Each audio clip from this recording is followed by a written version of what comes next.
दोस्तों think school Urdu की नई वीडियो में हम आपको एक बार फिर खुशामदीद कहते हैं। आज की इस वीडियो में हम मुसलमानों के साथ पेश आने वाले एक ऐसे मसले पे बात करेंगे जो कि पेश तो हर किसी के साथ आता है, लेकिन वो इसके बारे में बात करने से बहुत कतराता है। दोस्तों, अगर नमाज के दौरान हवा खारिज हो जाए तो क्या करना चाहिए? क्या नमाज तोड़ देनी चाहिए? क्या नमाज जारी रखनी चाहिए और सलाम फिर के फिर वज़ू करके दोबारा से पूरी नमाज पढ़नी चाहिए, या फिर जिस वक्त ये मसला पेश आ जाए उसी वक्त जमात से बाहर चले जाना चाहिए? इन सब सवालों के जवाब आपको आज इस वीडियो में मिलेंगे, लेकिन उससे पहले अगर आपने हमारा चैनल सब्सक्राइब नहीं किया हुआ तो बराए करम इसको सब्सक्राइब ज़रूर करें और बेल आइकन पे क्लिक करें ताकि आपको आने वाली हर वीडियो की अपडेट मिल सके।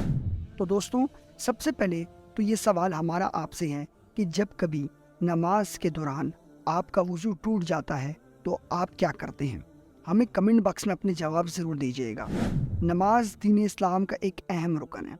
अल्लाह ताला ने कुरान में 82 मरतबा नमाज का जिक्र किया है। तमाम अरकान में से ये वो वाहिद रुकन है जो रोज़ अदा करना है। नमाज अल्लाह से मुलाकात का ज़रिया है। नाज़रीन, याद रखिए कि अल्लाह ताला को मोमिनों के सजदे और क़याम बहुत अजीज़ है। जब एक मोमिन अल्लाह की बारगाह में सर झुकाए खड़ा होता है तो अल्लाह उसकी सारी दुआएं कबूल फरमाता है। हमारे प्यारे नबी हज़रत मोहम्मद सल्लल्लाहु अलैहि वसल्लम ने भी नमाज कायम करने पे बहुत ज़ोर दिया है और इसे एक सच्चे मोमिन की निशानी भी कहा गया है। रोज़ाना जब आप 5 मरतबा मुअज्जिन को अल्लाह की तरफ से सुनते हैं तो एक मोमिन नमाज का एहतमाम करके अल्लाह के सामने पेश होता है। दोस्तों, जब हम अल्लाह की बारगाह में खड़े होते हैं तो जो 7 जहानों का मालिक है और हम सबको पालने वाला है, तो हमें कुछ आदाब का भी ख्याल करना पड़ता है। इतनी अजीम हस्ती के सामने खड़े होने से पहले कुछ तरीक़ेकार हैं जिनको समझना बहुत ज़रूरी है, वरना क़यामत के रोज़ यही इबादत निजात की बजाय अजाब का भी ज़रिया बन सकती है। दोस्तों, वो आदाब क्या हैं? आइए देखते हैं और इनको समझते हैं। सबसे पहले जिस जगह पे आप नमाज पढ़ रहे हैं वो न सिर्फ साफ बल्कि पाक भी होनी चाहिए। सफाई का तो हर कोई ख्याल करता है, लेकिन पाकीज़गी को बहुत से लोग समझ नहीं पाते कि पाकीज़गी से क्या मुराद है। दोस्तों, अगर आपने एक जगह की सफाई की है और उसके खुश्क होने से पहले कोई बाहर से जूतों के साथ उस जगह पे दोबारा आ जाता है तो आप जब तक उस जगह को नहीं धोएंगे वो पाक नहीं होंगे। इसी तरह जिन कपड़ों में आप नमाज पढ़ रहे हैं उनकी भी सफाई और पाकीज़गी बहुत ज़रूरी है। जैसे अगर आप रास्ते से गुजर रहे हैं और सड़क पे मौजूद पानी आपके कपड़ों पे गिर जाता है तो जब तक आप उस गीली जगह को कलमा पढ़कर धो नहीं लेते वो पाक नहीं होती और नापाक कपड़ों में नमाज कबूल नहीं होती। जिस जगह आप नमाज पढ़ रहे हैं उस जगह पे रोशनी होनी चाहिए ताकि आपको मकाम सजदा दिखाई दे। सजदे का रुख मकाम क़िबला की तरफ हो, वरना अगर रुख गलत हो तो इसका मतलब है आप अल्लाह के अलावा किसी और को सजदा कर रहे हैं और ये शिर्क के ज़ुमरे में भी आता है।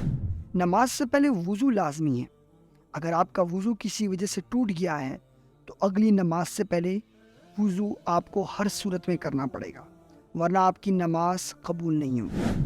अब जब एक मुसलमान इन सारी बातों का ख्याल करके अल्लाह के हजूर खड़ा होता है और दौरान नमाज उसका वज़ू टूट जाता है तो उसे क्या करना चाहिए? यहाँ पे एक वाक़या बयान करते हैं जो कि हाल ही में रमज़ान में एक इस्लामी स्कॉलर के साथ पेश आया।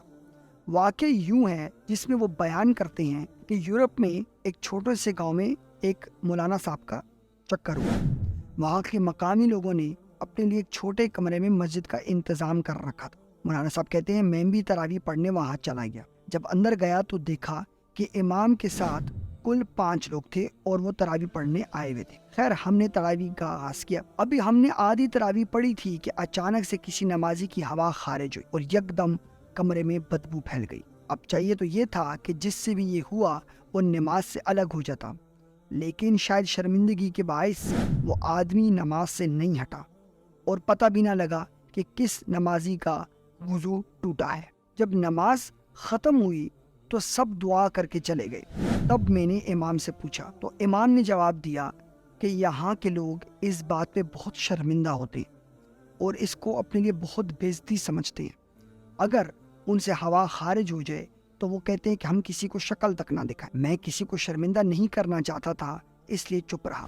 دوستو، اس کے بارے میں اسلام ہمیں کیا سکھاتا ہے؟ حضرت عائشہ رضی اللہ تعالیٰ عنہ سے روایت ہے کہ نبی صلی اللہ علیہ وسلم نے فرمایا کہ اگر کبھی کسی نمازی سے ہوا کا اخراج ہو جائے اور وہ جماعت کی حالت میں ہو تو اسے چاہیے کہ وہ فوراً سے پہلے اپنی صف سے علیحدہ ہو جائے اور دوبارہ وضو کرے اور پھر سے نماز قائم کر لے، اور اس دوران جو رکعت اس سے رہ گئی ہے ان کو آخر میں ادا کر لے۔ ناظرین، ہمارے مذہبی اسکالرز کو اس بارے میں یہ کہنا چاہیے کہ اگر کوئی شخص اس بارے میں شرم محسوس کرے تو وہ ناک پہ ہاتھ رکھ کے ایسے صف سے نکلے جیسے اس کی نکسیر پھوٹ گئی ہو، کیونکہ نکسیر کے پھوٹنے سے بھی نماز ٹوٹ جاتی ہے۔ تو اس حالت میں اس کا پردہ بھی رہ جائے گا اور وہ بغیر شرمندہ ہوئے دوبارہ سے وضو کر کے نماز میں شامل بھی ہو جائے گا۔ اب ایک ایسا شخص جس کو کوئی بیماری ہے جس کی وجہ سے اس کی بار بار ہوا خارج ہوتی ہے، تو ایسے شخص کے لیے حکم ہے کہ وہ نماز پڑھنے سے پہلے اسی وقت یعنی نماز سے عین تھوڑی دیر پہلے تازہ وضو کرے، کیونکہ اگر وہ اسی وقت تازہ وضو کرے گا تو چانسز زیادہ ہیں کہ اس کا وضو جو ہے وہ کافی دیر تک قائم و دائم رہے گا۔ ہمیں امید ہے کہ ہماری اس ویڈیو میں آپ کو مدد ہوئی ہوگی اور آپ کو اپنے سوالات کے جوابات مل گئے ہوں گے۔ دوستو، اپنے خیالات کا اظہار نیچے کمنٹ باکس میں ضرور کیجیے۔ انشاءاللہ ایک نئی ویڈیو کے ساتھ پھر جلد ملاقات کریں گے۔